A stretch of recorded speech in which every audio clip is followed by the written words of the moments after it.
કોઈ તક આખરી નથી હોતી. એક તક ચૂકી ગયા, એક વખત પરીક્ષામાં નાપાસ થયા, ધંધામાં સફળ ન થયા, ઈચ્છિત સિદ્ધિ હાંસલ ન થઈ તો કોઈ જિંદગી લૂંટાઈ જતી નથી. જીવનમાં અનેક તકો આવે છે અને કદાચ અનેક ગણું વધારે વળતર આપી શકે એવી તક પણ તમને મળી શકે છે. નિષ્ફળતાની નિરાશા ખંખેરી નાખવી. હા, પ્રયત્ન કરવાનું ચાલુ રાખો, પેલા કરોળિયાની જેમ. કરતાં જાળ કરોળિયો ભોની પડી પછડાય, વણતૂટેલા તાંતણે ઉપર ચઢવા જાય. પ્રયત્નશીલ રહો. એક દિવસ એવો આવશે જ્યારે તમે કલ્પ્યું ન હોય તેવી સફળતા તમારા ચરણ ચૂમશે. નિરાશ ન થશો. જીવન એ વેડફી નાખવા માટે નથી.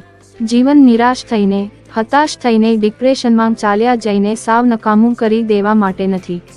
જીવન એ ઈશ્વરની અમૂલ્ય ભેટ છે, એને બરાબર જાળવી રાખો.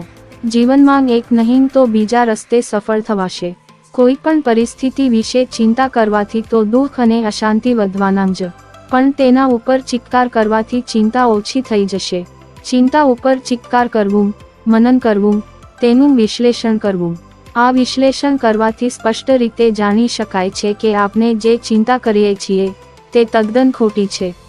મનોવૈજ્ઞાનિકો તો એમ કહે છે કે આપણી 80% ચિંતાઓ માત્ર કાલ્પનિક જ હોય છે.